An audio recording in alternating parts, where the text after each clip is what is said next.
Welcome to English Story Hub. Learn English through fun stories.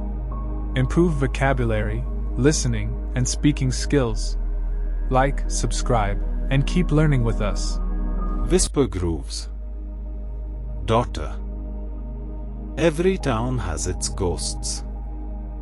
In Larkspur Hollow, they weren't hidden in stories or old photographs.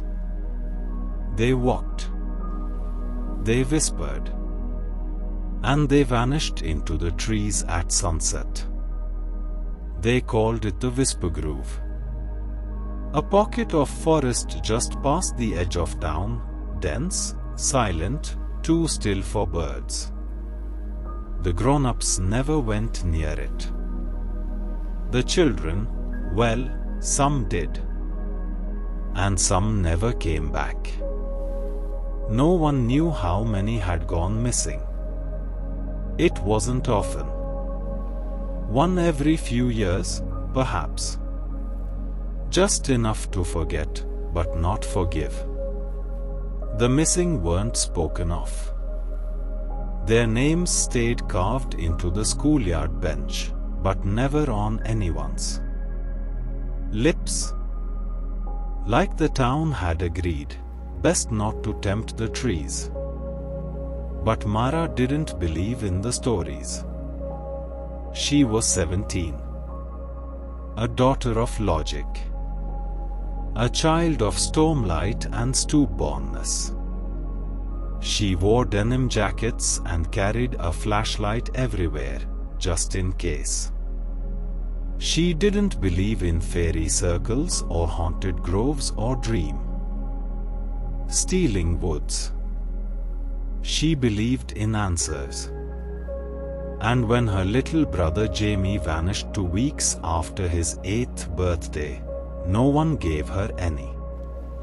He'd wandered, they said. Got lost. Taken, maybe. Animals. Water. The usual useless suggestions. But Mara knew better. Because he'd told her the night before he vanished.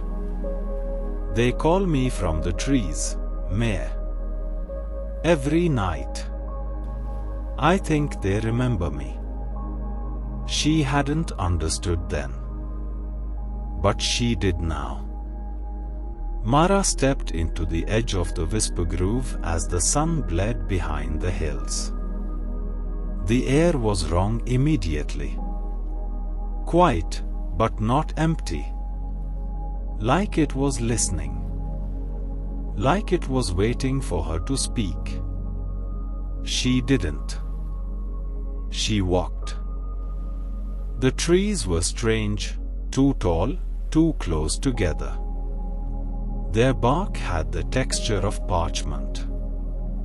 Their branches webbed strands of pale moss that shimmered faintly, like spider silk soaked in moonlight. There was no wind, but the moss moved, swaying toward her like breath. Every few feet, she found something strange.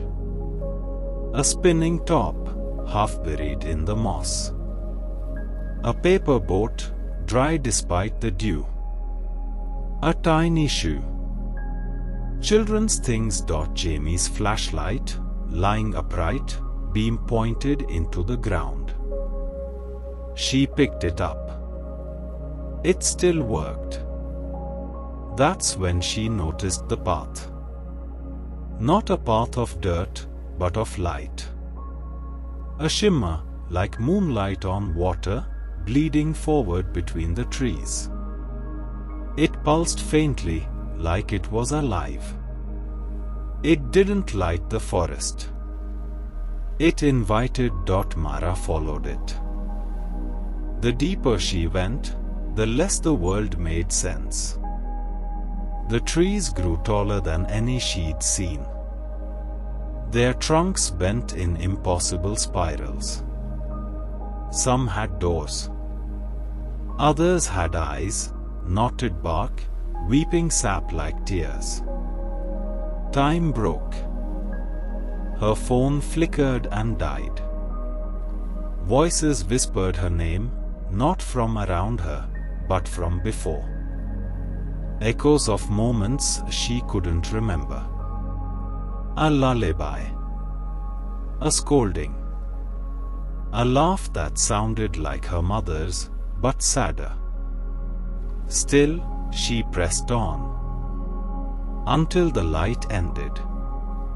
And the forest opened. The clearing was not natural. It was a room shaped by trees. A ring of towering trunks, their branches braided together to form a canopy. Hanging from that living ceiling were hundreds, no, thousands, of glass orbs. Each pulsed faintly with color. Red, blue, green, silver, like floating memories. Beneath them stood a city, not built, but grown. Houses shaped from roots and leaves, bridges formed from woven vines. And people, not quite human. They shimmered at the edges. Some tall, others child-sized. Their skin looked like faded ink. Their hair floated as if underwater. Their eyes glowed faintly, like the orbs. They were made of dreams. Dream folk. And as Mara stepped into the light of the clearing, every head turned toward her dot as one. They whispered, "She's come back." Mara froze. A tall woman stepped forward, if she was a woman. Her body flickered at the edges, parts of her face constantly changing, young, old, angry, kind. She wore a cloak of moth wings and silver dust. Her voice echoed in more than one pitch when she spoke. "Child of the waking world," she said, bowing slightly. "Do you remember your name?" Mara frowned.